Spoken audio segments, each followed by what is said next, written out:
We've been counting down Donald Trump's 100 most tremendous scandals for about a week.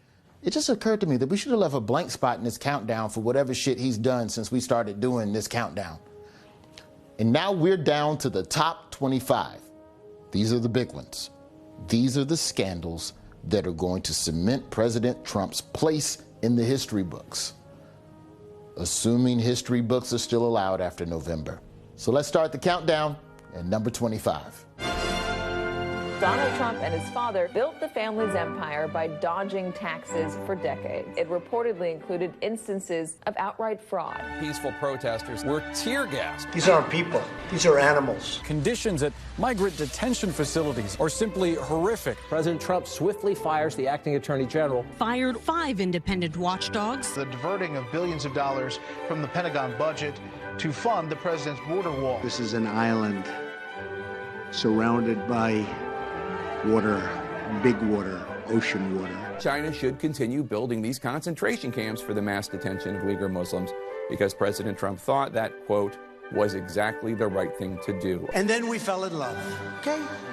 No, really. It's funny that the relationships I have, the tougher and meaner they are, the better I get along with them. Disbanded this commission that he had set up to back up his false claims about voter fraud. Playing another round of golf, and that was his 284th visit to one of his golf clubs since taking office. Our media is the enemy of the people.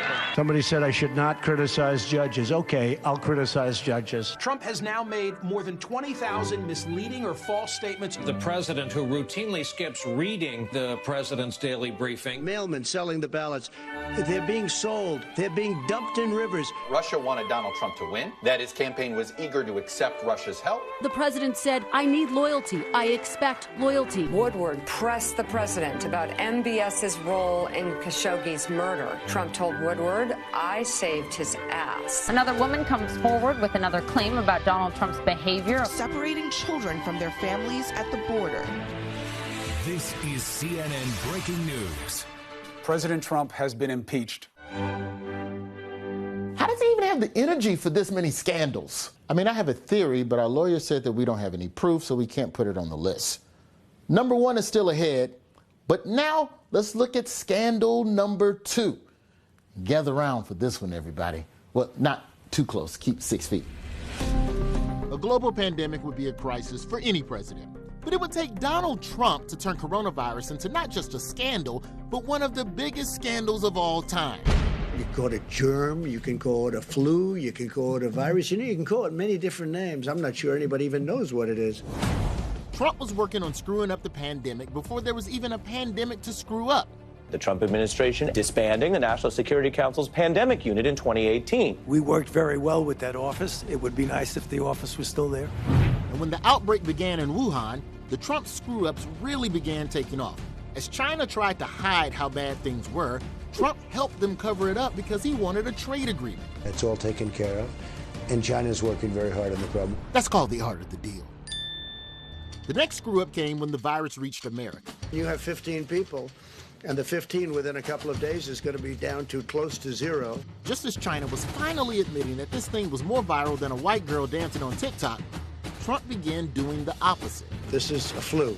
This is like a flu. It's going to disappear. One day it's like a miracle. It will disappear. You're going to have a kid with the sniffles, and they'll say it's coronavirus, whatever you want to call it. Yes, according to Trump, COVID was something you could simply ignore, like consent. When you're a star, they let you do it.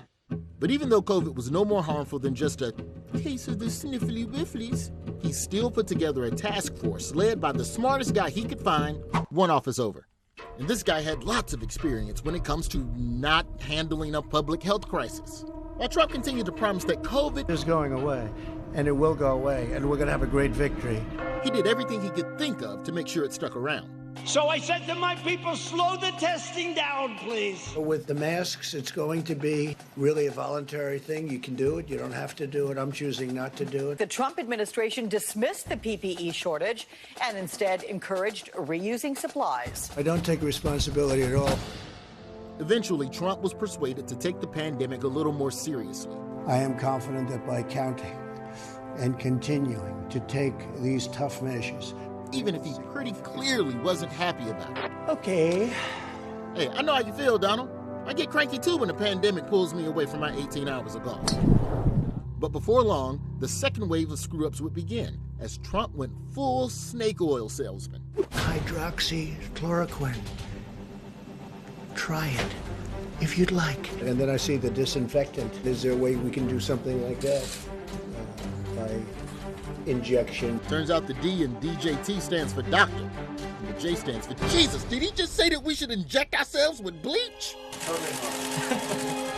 Still, his people rejoiced, sharing the good news about why masks are bad. You're a bunch of pussies wearing masks! You're violating federal law! Return to your service of Satan! Back off!